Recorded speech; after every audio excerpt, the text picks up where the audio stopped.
appears that we're headed that way. I don't see very many options that would go down a different path. In that situation, what will you be considering? What types of rules will you be considering? Because right now the rules say that you have to win at least 8 states or 8 different districts in order to be considered.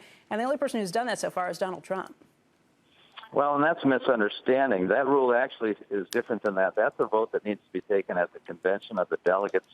The requirement is that the candidate must demonstrate the support of 8, the majority of the delegates from 8 states that are permanently seated. So that vote can't even be taken until the convention. So obviously, no determination can be made until the convention. So that vote that we thought, or that rule that we thought stood, is not a rule that actually stands? No, it is a rule that stands, but the rule says specifically that it's a vote of the delegates at the convention to determine if there's a majority. Voters. Not a primary vote. Primary votes are not considered. It's the delegates' votes. The delegates cannot vote until they're permanently seated, and that's the first action of the convention. So most of the delegates are going to be bound delegates who are required to vote as the voters sent them. I think there's only like 116 unbound delegates. And Gary, maybe you can weigh in and say whether you think things will go, how you think things will go on this first vote if most of these delegates are bound. Well, first of all, North Dakota is one of the states. There's 3 states and 2 territories that have unbound delegates. I think there's about 112 of them. And North Dakota is one. Our convention is in April 1st, and then that'll determine if I'm actually one of the elected delegates that are elected at the convention. But what happens is, let's say Trump gets to 95% or 90% or Ted Cruz. What happens is those unbound delegates have the ability to vote for whatever candidate they want on the first ballot.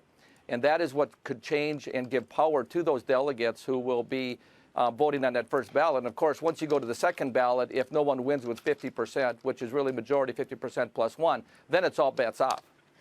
Okay, I understand that these are the rules and that there's all kinds of crazy arcane rules that could be voted on between now and then. But Curly, let me ask you, if Donald Trump heads into the nomination, maybe he's short of the 1237 required, if you give it to someone who has a much lesser percentage of the voters who have actually turned out from these primaries, don't you worry that you are going to just send chaos and anger into the Trump supporters, into the people who feel like their votes don't matter?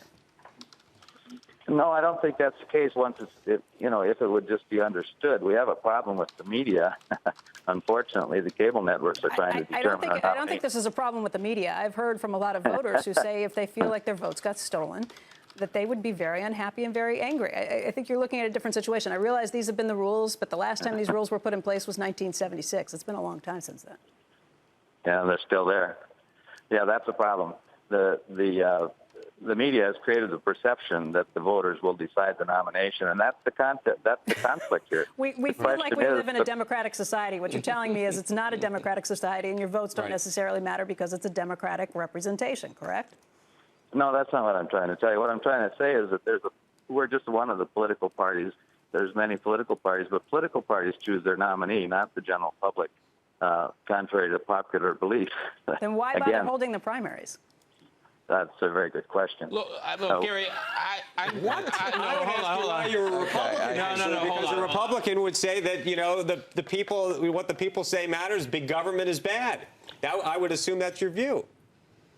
Well, part of the problem is perception's reality in politics. And so if the Republicans go in and pull some shenanigans, and so you have groups of people who are going to try to take over the Rules Committee, that could totally change everything and mess things up with the delegates, and the people across the country will be very frustrated and not vote in the general election this fall for Republican candidates.